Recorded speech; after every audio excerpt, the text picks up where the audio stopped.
Amo Portugal desde que era niña y en mi pueblo natal, Leandro y Alén Misiones, escuchábamos los fados que cantaba Amalia Rodríguez, exponente máximo de su cultura. Sobre todo Abril en Portugal es uno de los temas que me emociona muchísimo porque es una especie de hilo amoroso que une a mi padre con los lugares que visitó y que me propuse conocer. Así que en 2016 la visité. Fui a la casa de Amalia Rodríguez, en Lisboa, que ahora está convertida en museo y mantiene todas las habitaciones del mismo modo como las dejó el día de su muerte. Y el pequeño restaurante del museo me sirvió el almuerzo que comí sola, pero acompañada por el espíritu de la cantante, en el patio de su casa. Y le pedí a la persona que me atendía que pusiera Abril en Portugal y sentí de nuevo a mi padre a mi lado, en mi casa paterna de Misiones. Yo fui con la idea de hacer la ruta de los castillos portugueses y así llegué al que habitaron Constanza y el rey Pedro. Estas son las fotos de los castillos que visité y el guía de turismo gentilmente me sugirió: no se vaya de Lisboa sin conocer Alcobaça. De modo que fui al monasterio de Alcobaça, en Lisboa. Forma parte del Patrimonio de la Humanidad por la UNESCO desde 1989 y es una de las 7 maravillas de ese país. Estas son las fotos. Esta abadía aloja entre sus muros 2 monumentos funerarios. Son de Inés de Castro y el rey Pedro de Portugal. Esta historia que los une sobrevive el paso del tiempo y se ha convertido en leyenda. La verdad me han conmovido profundamente, por eso les cuento. Corrían tiempos en que los gobernantes hacían pactos matrimoniales a los efectos de terminar con las guerras y consolidar su poder. Este es uno de esos pactos. Entre Constanza Manuel, hija del duque de Peñafiel, y el príncipe Pedro de Portugal. Se pactó que Constanza fuera a Lisboa para encontrarse con el príncipe y casarse. Entonces se armó una comitiva y entre las personas que estaban en la comitiva la acompañaba su prima Inés de Castro. Llegaron a Portugal y el príncipe salió del castillo a recibir a la comitiva.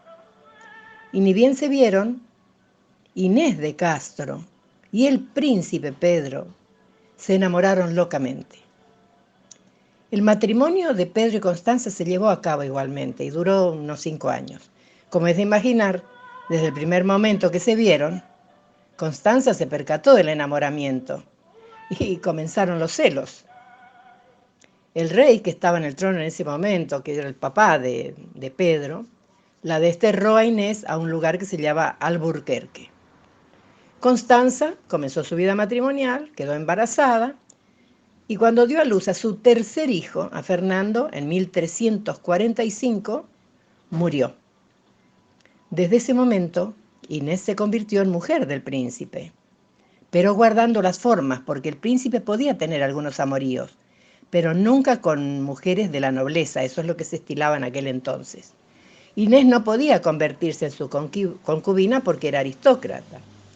Y eso era contrario a las costumbres de la época. Así que tuvo que esperar 10 años hasta que se celebró la boda con el príncipe en Braganza. Esa boda escandalizó a todo Portugal, aun cuando Pedro ya llevaba 10 años de viudo.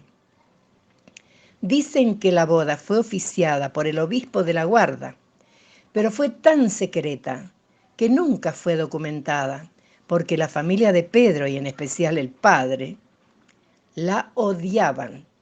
Además temían que el éxito de esa unión fuera un peligro para la corona.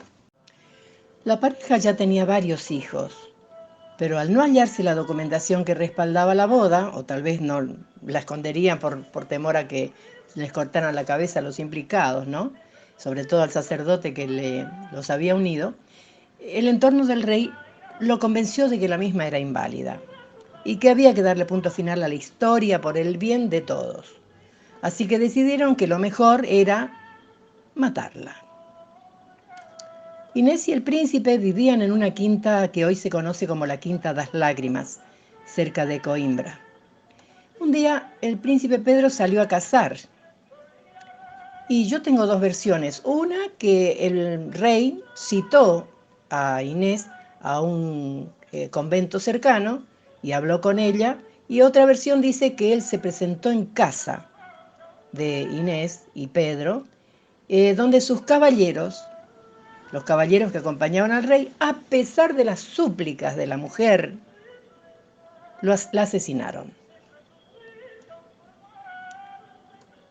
Pedro, cuando vino y vio el desastre que había ocurrido, se sublevó contra su padre y se alzó en armas contra él, devastando las regiones del Duero y el Miño, mientras trataba de hallar el lugar donde estaba enterrada Inés, porque no tenía esa información. El padre falleció en 1357 y Pedro subió al trono. Entonces ordenó que le sacaran el corazón a los 3 autores del asesinato de Inés. Lo buscaron, tenían sus nombres, los encontraron, uno logró huir. Los hechos se incorporaron a la literatura por autores como A. Ferreira o Camões, pero fue la cultura popular, con el romance de Inés de Castro, que la convertiría en la reina muerta. Los versos dicen así: Doña Constanza salió de España para la Coimbra. Doña Inés la acompañaba. Doña Inés la acompañaba su mejor dama y amiga. Don Pedro salió al encuentro con su corte a recibirlas. Y de Inés quedó prendado. Nunca vio mujer tan linda. Doña Constanza, de pena por el rey, se moría. Y el rey por doña Inés daba su alma y su vida. Doña Constanza murió y Portugal, que sabía la pena que la mató, la muerte de Inés de Castro el pueblo entero pidió. La condenaron a muerte. La condena se cumplió y al rey don Pedro dejaron viviendo sin corazón. Reina para Portugal, el pueblo a voces pedía, y el rey busca la venganza del amor que fue su vida. Le consumía la pena sin tener noche ni día, y sin descanso buscaba a aquel que le quitó la vida. Y por fin Inés, vengada, en el palacio real, fue proclamada la reina del reino de Portugal. Luego, según la leyenda, don Pedro mandó exhumar el cadáver de su reina. Una vez que ubicó el lugar donde estaba enterrada, sentó el cadáver en el trono y ordenó a toda la nobleza jurar lealtad a doña Inés, besando su mano descompuesta. Es posible que esto ocurriera porque en aquel entonces existía la costumbre de besamanos a los monarcas difuntos. Hoy nos llama la atención, pero tal vez en aquel entonces fuera algo normal. El hecho es que eso se convirtió en leyenda. Los funerales se celebraron como correspondía a una reina y su cuerpo fue depositado en Alcobaza. Y antes de morir, Pedro mandó a tallar otro sepulcro en el mismo estilo que el de Inés para él. Son los sepulcros más bellos que he visto. Allí pongo las fotos. El de ella está sostenido por 6 ángeles y lo recorre un friso con los escudos de Portugal y de los Castro.